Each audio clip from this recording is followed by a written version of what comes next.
guys, welcome back to my channel. So for today's video, nandito po tayo sa Mendez, Cavite.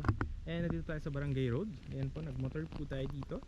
So meron po tayo dito property na pre-selling po siya. And i-develop po, dito po yung magiging concrete road. Okay. So yan po siya, nakita nyo. So last 3 lots na lang po, 300 square meter yung cut. So loaded na po sa may price natin yung transfer fee sa pagpapalipat ng title ng ating property. So yan, Along Barangay, pag diniretso nyo po dito going to Tagaytay is around 8 minutes. Pag naman po lumabas kayo dyan, marami naman mga hardware na mga bilihan ng mga panggawa ng house. Yan. So mura lang po dyan. And dito guys, kapag na-develop na po ito, yung ating project is karoon siya ng concrete road, drainages, perimeter fences, and any house design upon full development. So last 3 lots na lang po siya, 300 square meter, ayan po siya. So at the end of the video is papaliparin ko yung drone, yung ating motor is papadaanin natin going from this Barangay Road going to Tagaytay. So yun, makikita nyo yung daan, so napalapit lang. Munisipyo ng Mendez is around 4 minutes or 3 minutes, ayan. Then siguro para makita nyo muna yung lawak itong property is paliparan muna natin ng drone shot that you will see here on 3, 2, 1. Ito po yung drone shot itong property na to.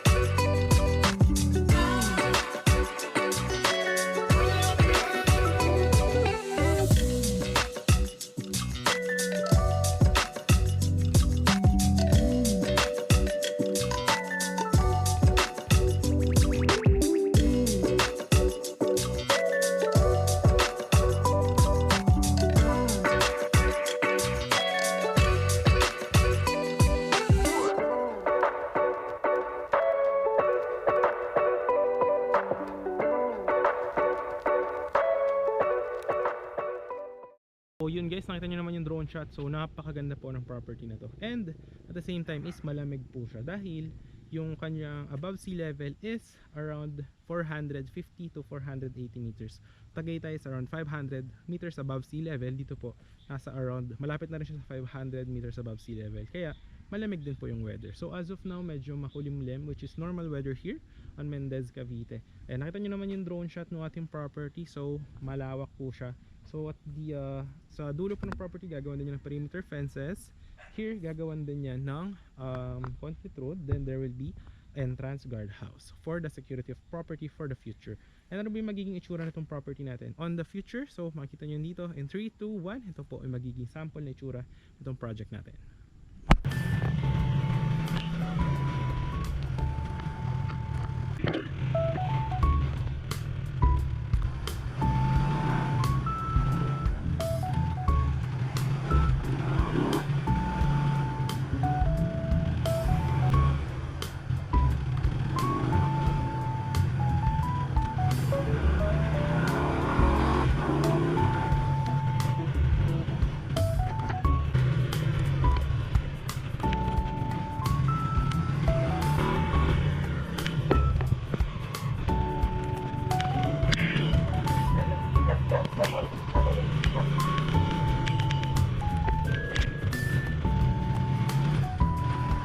Yes, ito yung isa sa inikutan natin na katabi lang nung project natin na bagong open.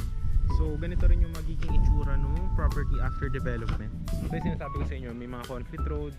Tapos yan, any house design, pwede rin na parang mini farm, ganyan. So depende po sa inyo. Tapos magkakaroon din yun ng mga lines sa kuryente, ganyan. Tapos yan, pwede rin ng mga malaking houses or what. So yan, mga ganyan. Pwede nyo rin bakudan, tapos lagay ng mga halaman. So depende na po yan sa inyo. So yan, actually dito katabi niya lang din tong yung project namin na yun na bagong bukas. So dito is yung mga client na kumuhas dati, yan, natapos na kasi yung development dito. So yan, dito na sila nakatira.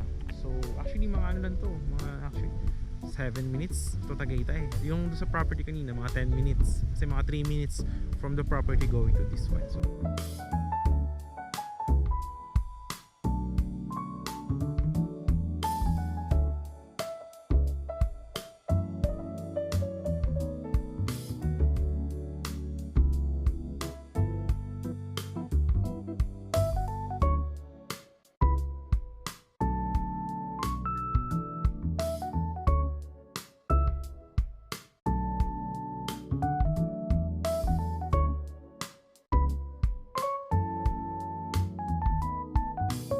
yung sample na maging itsura natin. So sa future, kapag na-develop na siya, there will be lines for electricity, water, and kahit ano pong design ng house, pwede po siya.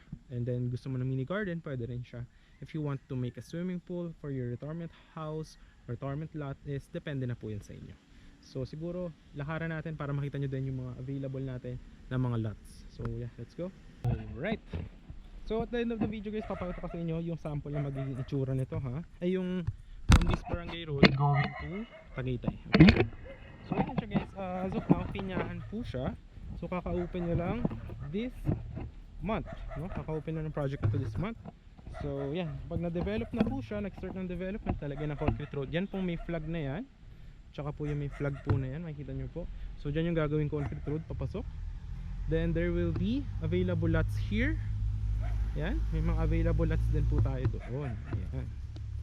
So actually maganda yung ating property. So mataba yung lupa dito guys. So pinyahan po siya dati. Ngayon medyo maambon lang and malamig at the same time.